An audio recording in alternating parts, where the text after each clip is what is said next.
Bonjour à tout le monde. Alors, la vidéo d'aujourd'hui, c'est un thème que je retrouve très souvent chez les femmes. C'est certainement que c'est aussi chez les hommes, mais voilà, je suis plus en contact avec les femmes. Du coup, c'est là, en fait, que je le vois davantage. Et que c'est l'amour sacrificiel, qui est un peu une contradiction apparemment, hein, d'associer ces deux mots. Et qui pourtant, ça peut être, ça l'a été, je crois, considéré pour longtemps comme une forme très noble, hein, d'expression de l'amour. Et, euh, et ben voilà, et du coup, j'aimerais qu'on explore ça, parce que de mon point de vue, en fait, c'est vraiment une énergie complètement opposée, le sacrifice et l'amour. Disons que pour sacrifice, pour s'entendre, pour avoir un langage commun, j'entends le mouvement qui fait que je supprime un besoin, ou une envie, un désir, ou une préférence prioritaire important pour moi, pour rejoindre ce que j'imagine, ou qui est explicité, être la demande, le besoin, le désir d'un autre. Donc, quand la différence entre sacrifice et don, pour moi, est vraiment dans l'injonction intérieure qu'on se pose par rapport à ce choix de priorité, de là où mettre la priorité. C'est-à-dire qu'on peut choisir de prioriser les besoins, les désirs, les préférences, les choix d'un autre à ce qui serait la nôtre. Si ça naît d'un espace de liberté intérieure et donc qu'on ne sent pas un devoir, voilà, rejoindre l'autre, pour moi c'est là, je parle de cela plutôt comme voilà, un don, voilà, le choix de prendre soin, hein, de l'autre, du lien, des besoins de l'autre, etc. Alors que le sacrifice, en fait, on n'est pas, dans le sacrifice, on n'est pas dans une liberté de choix, on est plutôt dans un sens du devoir, la réponse à une injonction intérieure, une obligation intérieure. Je dis intérieure parce que dans la plupart des cas, tout ça, ça se joue vraiment à l'intérieur de nous, c'est-à-dire que de toute façon, l'autre, il ne pourrait pas nous obliger, ni à nous sentir, par exemple, coupables si on priorise son propre besoin plutôt que celle de l'autre.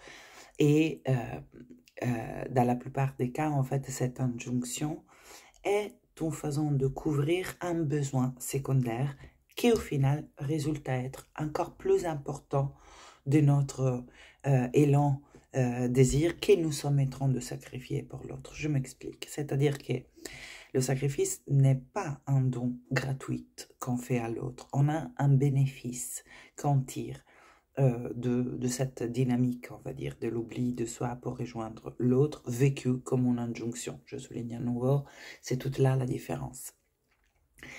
Ce qu'on cherche comme un bénéfice secondaire est une forme d'amour ou de comblement à une des possibles expressions de l'amour qu'on perçoit manquant à l'intérieur de nous. Donc, ça peut être un sens de valeur personnelle, ça peut être la reconnaissance de notre propre dignité, ça peut être carrément que par là, donc d'une façon pas droite, mais stratégique, manipulatoire, on cherche, donc on se sacrifie, on cherche en réalité à s'assurer l'attention, la présence, le lien. Voilà.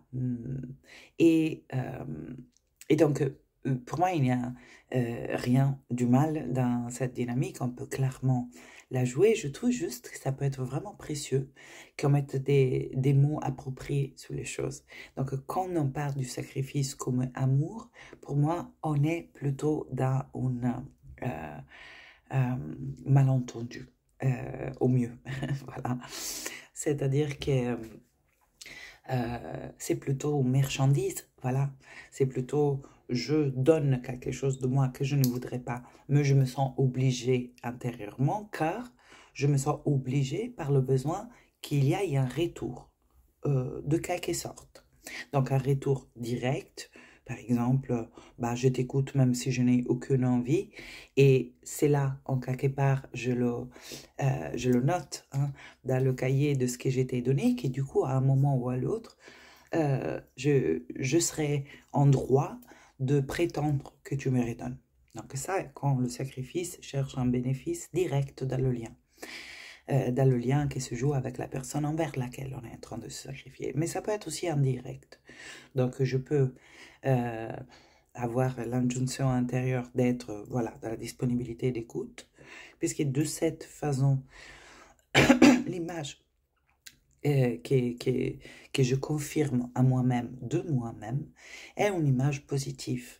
Et donc, en quelque part, je crois que l'intelligence inhérente de la vie, si on ne veut pas clairement parler d'une autorité spirituelle supérieure, il va à remarquer cette justesse de mon comportement, et donc il y aura avant ou après une prime. Ou alors, clairement, je ne me permets pas de me soustraire à le besoin de l'autre parce que je crois qu'autrement je reçois une punition, à nouveau directe dans le lien ou diffusée, une punition de la vie.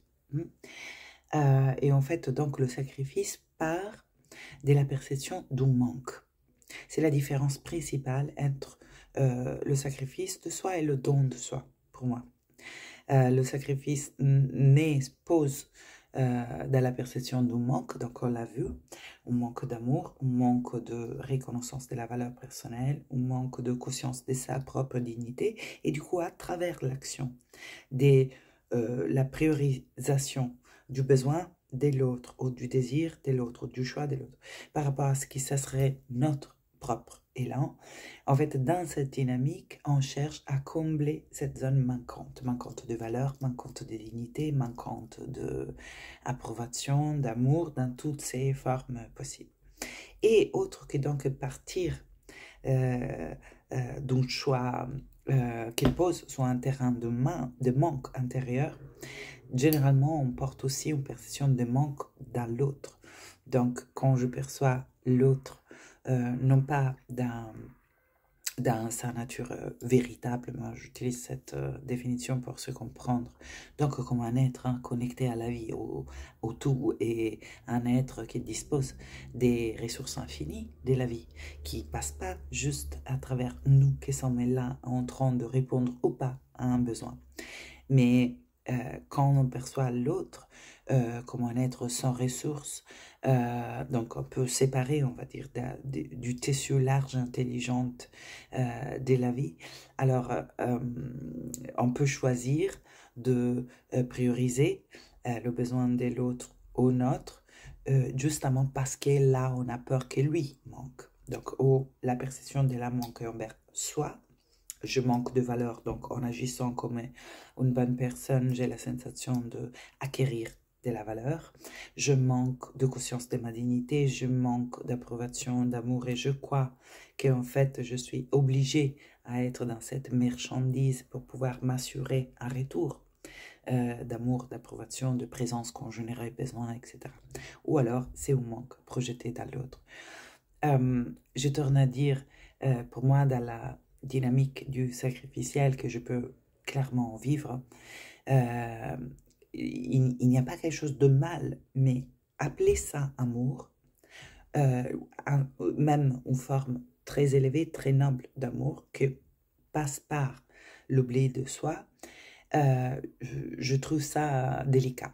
Voilà, de l'appeler de la peur, toute forme de manque est à l'origine un oubli de qui nous sommes, donc surgit de la zone en nous qui a peur, en étant, on va dire, les deux polarités, l'amour et la peur.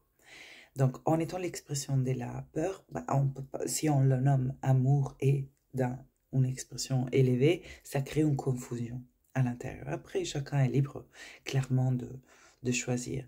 Donc, comment reconnaître la différence entre le don de soi et le sacrifice? Déjà, dans le don de soi, il n'y a pas un je dois. Il n'y a pas une contraction intérieure si je ne le fais pas. Il n'y a pas un sentiment de culpabilité ou une peur des conséquences si je ne le fais pas. Et clairement, le don de soi, il peut être même total.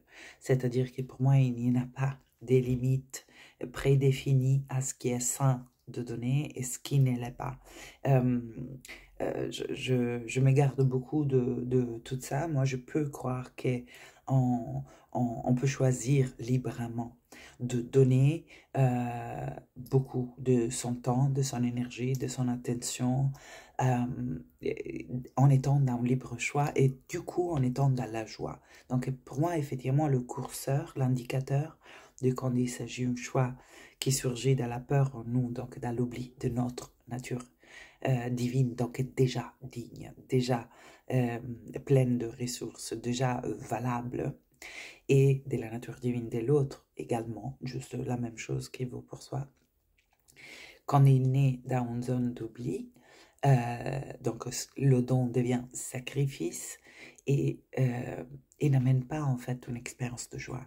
Si on reste connecté au vivant à l'intérieur de nous, pendant qu'on l'agit, le sacrifice, on sait de quel endroit est surgi l'acte qu'on est en train de poser. Or, on a identifié comme amour tout un tas de traits, comme s'il pouvait y être un tableau, en fait, de qu'est-ce que cela veut dire. Gentillesse, écoute, disponibilité, générosité, voilà, toute une sincérité, etc. Mais en fait, l'expression de l'amour est une variable tellement contextuelle. Et du coup, le même comportement, il peut être un comportement qui surgit de la peur ou de l'amour. Je peux choisir de dédier mon temps, mon attention, mon écoute à un ami qui me parle, soit en faisant naître cette choix, soit par peur, soit par amour. Par peur que si je dis que je suis fatiguée, que j'ai envie d'aller me coucher, il va pas plus me parler, ou il va penser que je suis quelqu'un d'égoïste. Ça, quand je suis dans cette énergie-là, dans le choix que je pose, en fait, je suis dans un choix de peur. Et ça va très bien, mais il faut juste la nommer pour ce qu'il est. Quand je suis dans une joie d'inclure l'autre dans mon spectre d'attention, d'offrir ce que j'ai à donner et ainsi faisant, je me remplis en fait de ce qui m'habite, de cette manifestation de l'amour qu'elle écoute. Alors là, je suis dans un don et je suis dans un choix libre, c'est-à-dire je pourrais et je ne pourrais pas être là. Et ça fait vraiment une grande différence. Donc, séparer sacrifice d'amour, sacrifice de don, en utilisant le questionnement d'où surgit ce choix. Est-ce que c'est un choix de peur ou c'est un choix d'amour? Est-ce que je me sens remplie par ce choix ou je me sens drainée, je me sens vidée?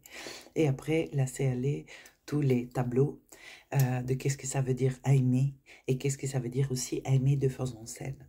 Je peux décider de me mettre complètement à disposition d'une autre personne et même ne pas dormir combien j'aurais eu besoin et être dans une joie et il n'y a rien de ne pas sain dans cette choix même total de don de soi.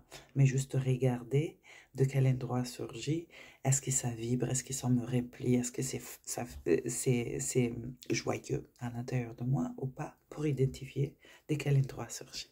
Voilà, j'espère que ça donne des pistes de réflexion. Moi, je vous fais un gros bisou et je vous dis à bientôt.